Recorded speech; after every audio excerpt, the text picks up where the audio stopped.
All right, this is part 2 of our Chadwick Boseman portrait, and today we're going to be working on more of our values, just pencil shading at this point. Not going to do any blending probably until next session.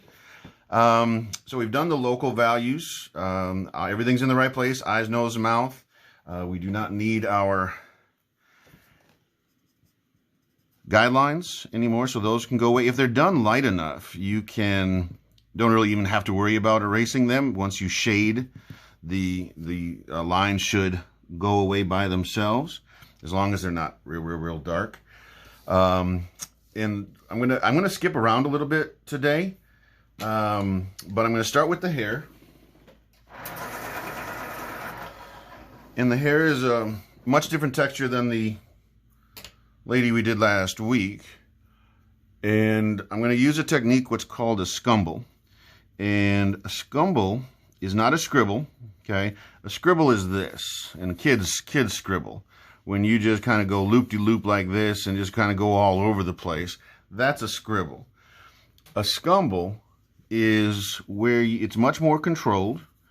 It's a continuous line. It's in a regular pattern, so it's not a loop-de-loop, and I'm not covering a lot of ground quickly. I am covering ground as I need to, but the goal is to create the texture of the hair.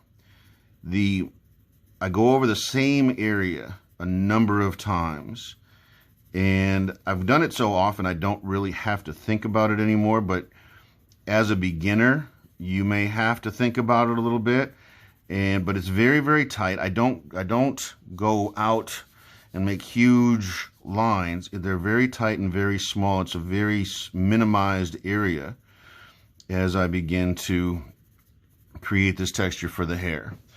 And there is highlight on the hair. There's a top light coming down from the top on this picture. So, but the front, the area that is next to the hairline is pretty dark. And so I can concentrate on that area pretty well.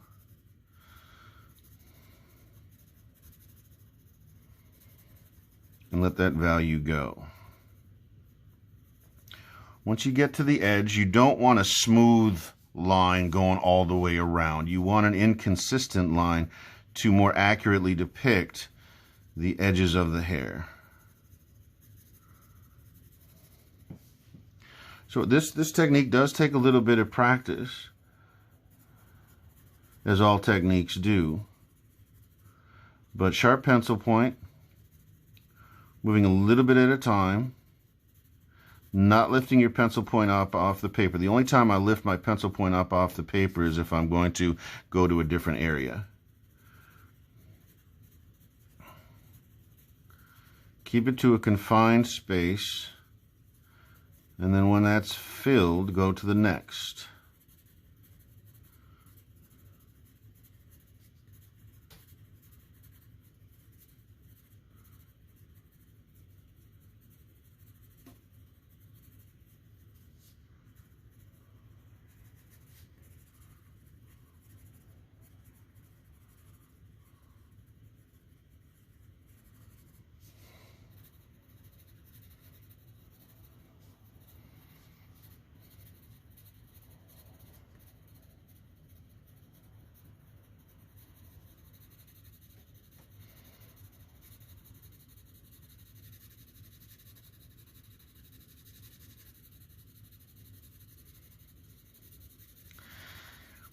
If after you're done, he starts to look gray, that means there's just not enough value there. And if you've done the technique and you have the texture, but you just want to go darker, it is possible to kind of just go over it and make it darker. You don't want to go so dark with so much pressure that you lose the texture. You want that texture to be maintained, obviously.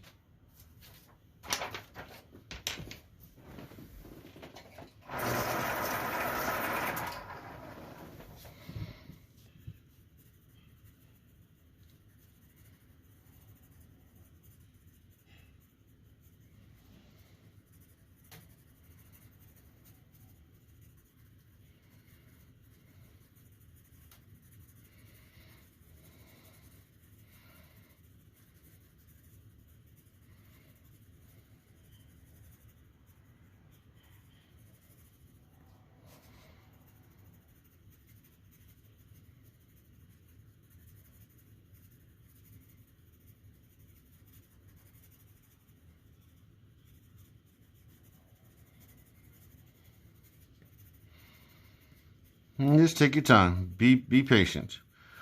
Don't get in an all-fired hurry and say, "Oh, this is taking too long," and then just start moving really fast. That trust me will not work out.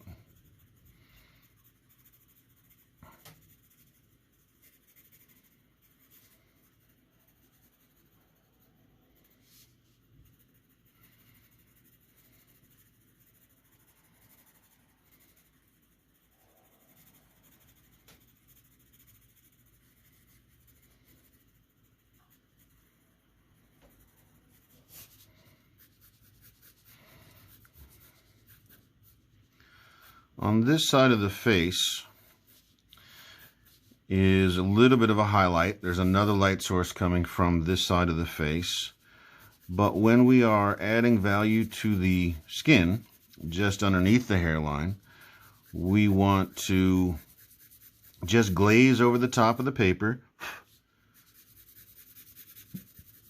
And most of my lines, when I just hatch, will go from the bottom left to the upper right, simply because I'm right-handed, and that's the natural direction my hand goes.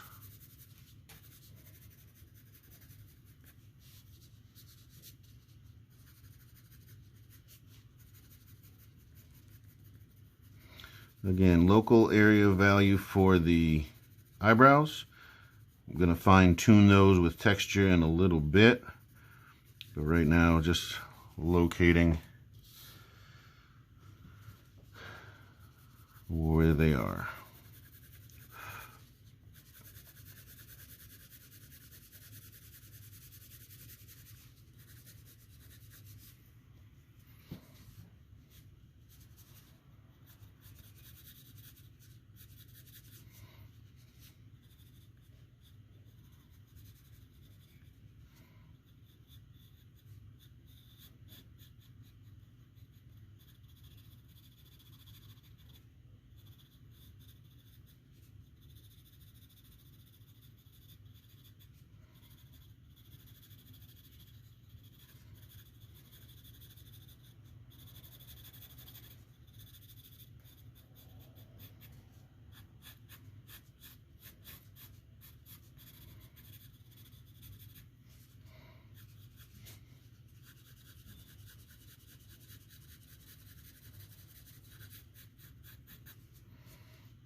The same technique that I have used for the hair, I will be using for the beard.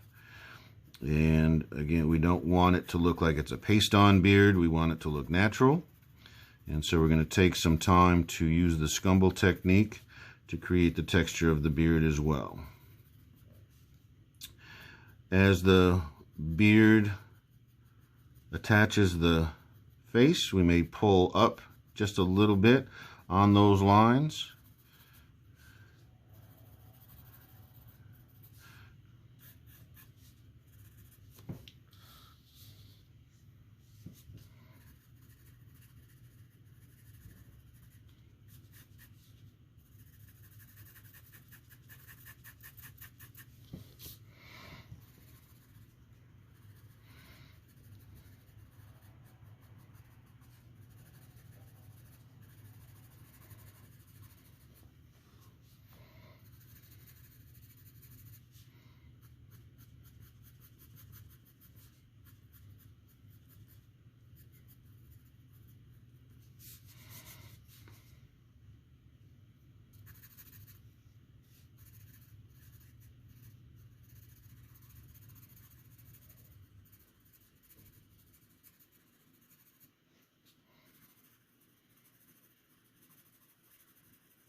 No eyelashes yet. We're really more worried about the value of the skin around the eyes themselves. Again, with Chadwick's very, very brown eyes, very difficult to see the pupil, but we're going to draw it anyway.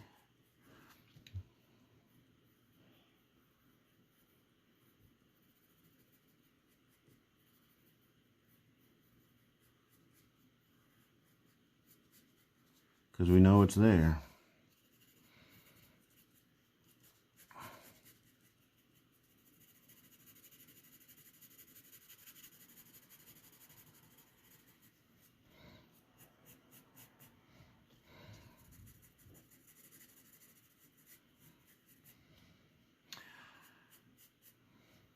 As I said, I know I'm jumping around a little bit, going from the hair to the face to the beard and then back again. But I'm really, as I move around, I'm looking at the darkest areas. Not just the hair and the features, but the darkest areas of shadow, like on the inside part of the nose. Obviously, the nostrils, the upper lip, those things like that. And remember the areas of reflectivity, the cheeks, chin, nose, and forehead. Those are the areas that reflect the most light, and therefore I'm bringing all of the darker values in to those lighter areas.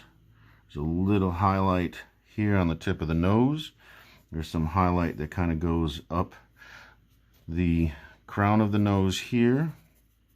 He's got a couple dimples in his forehead where he's looking really serious and king-like.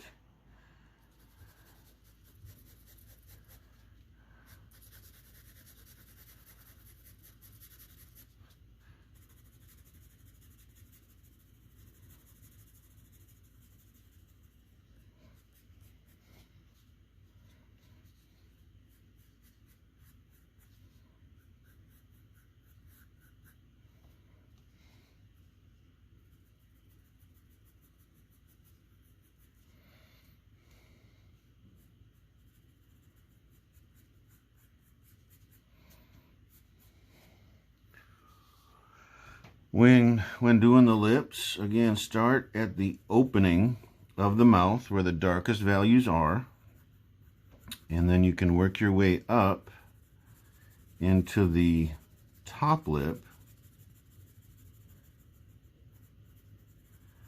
and then also work your way down into the bottom lip.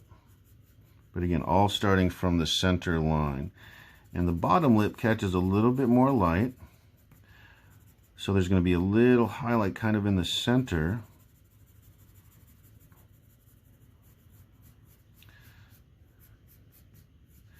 And there's a value underneath the center of his bottom lip, surrounded by his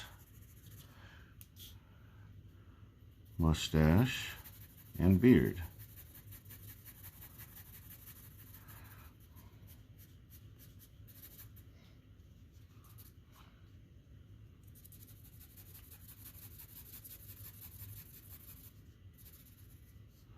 Again, no real blending today, just kind of a good layer of pencil in the places that need it most. There's a little highlight on the side of the face here, a little sliver of his ear on this side in shadow.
Again, the scumbling technique is a very tight, irregular, I wouldn't even call it a pattern, because patterns are even, symmetrical, and balanced. This technique it's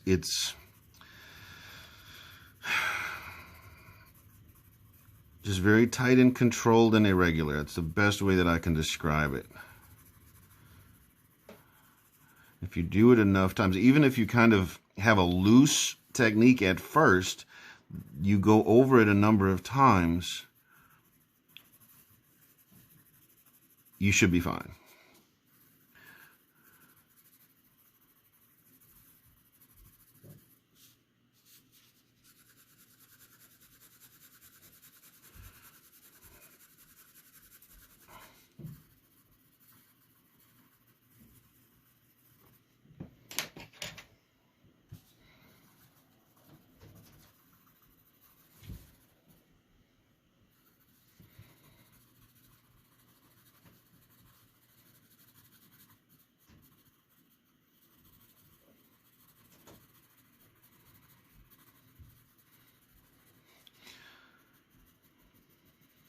So in the efforts of time, I am speeding up my own technique, and I would not recommend it if this is your first time using it. I think slow and steady is really the way to go.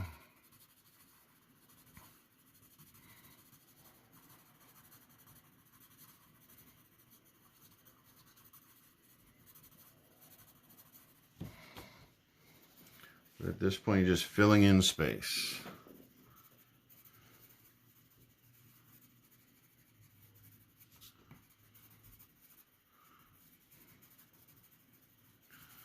The value and texture of this technique work hand in hand.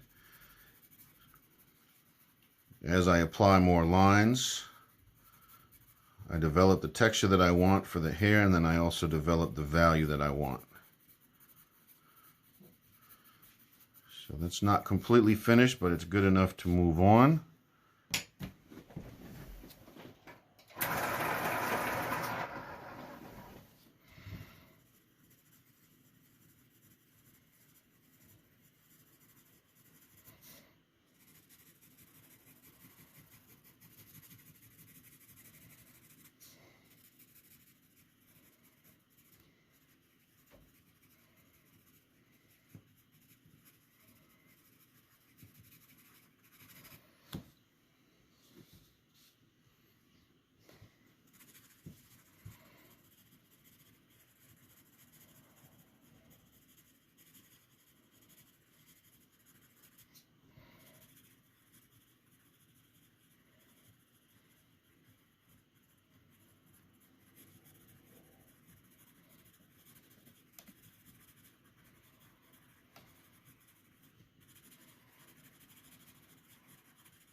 Again, because we're leaving the background white, the edge of the hair is very important. If it were a black background, we could have a little bit more freedom and not have to end the hair at the top so nicely, but we want it to remain to look natural. Therefore, we're going to have to spend a little bit of time out here creating that outline, that texture that remains the same as the interior. That's very important. You're not going to have a lot of flyaway hair, but you're definitely going to have kind of a rough end where it's very inconsistent. It's not a smooth line.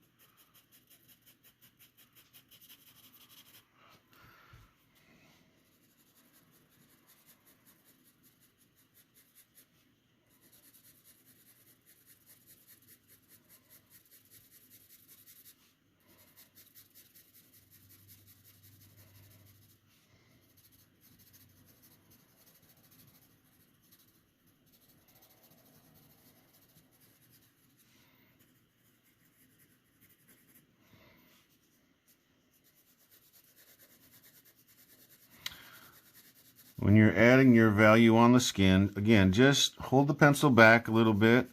Just glaze over the top. You can always make it darker. I've said that before. I'll say it again.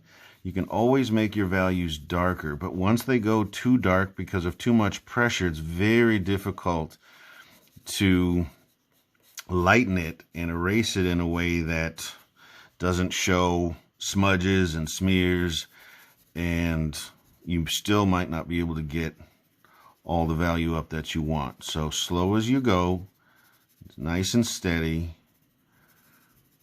You can always go darker. But if you do it gradually and then you stop on time before you go too dark, then that's okay. And then that leads to a little consternation, and some people are a little bit afraid, well, I don't want to go too dark.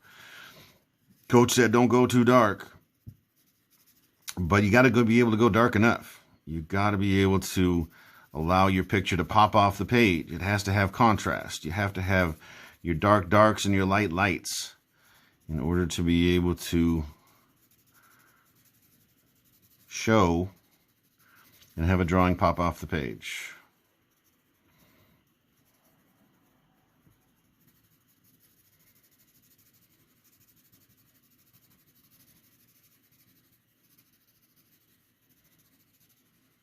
A little bit loosey-goosey up here, but I can just go over it a few more times in order to achieve that texture. So the lighter value will be up here. The darker value will be closer to the hairline. And so I can just go back in, and I can even lay the pencil down on its side. Do the same technique, but because I'm using the side of the pencil, I can cover a little bit more area.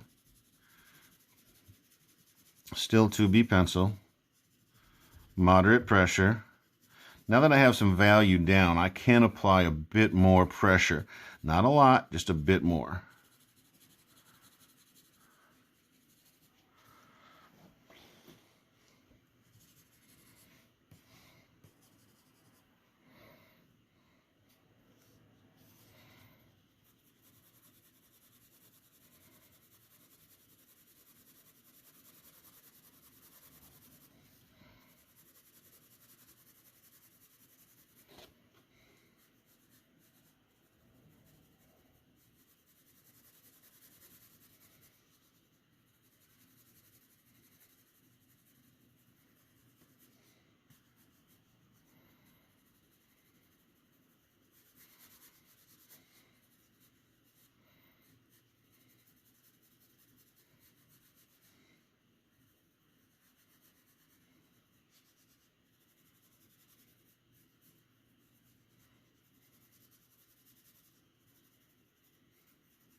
As I do these larger areas, I work more from my elbow than my wrist. If I work from my wrist primarily, I develop a curve to my lines. If I work more from my elbow, I'm able to keep my lines more or less straight, and that's a huge advantage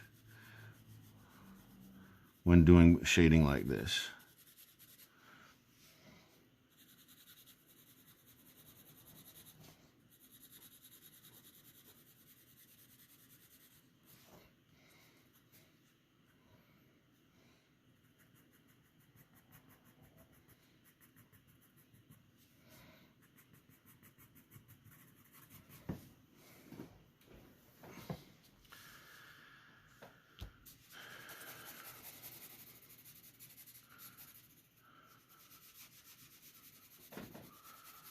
Spend time down here on the uniform, the Black Panther costume.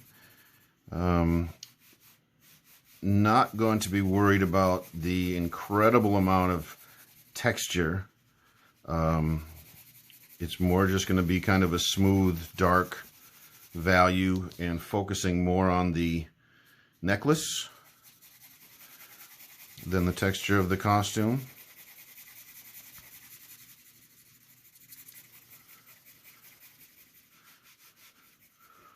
we can worry a little bit more about that next time.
All right, during our next session, I'm going to finish a little bit of more value. He's going to apply a little bit more value, and then we're going to blend and start blending this thing together. And then we will be close to being finished. It's blending, fine touches, finishing the necklace and area down there. But thank you for joining me, and we will see you on our next video.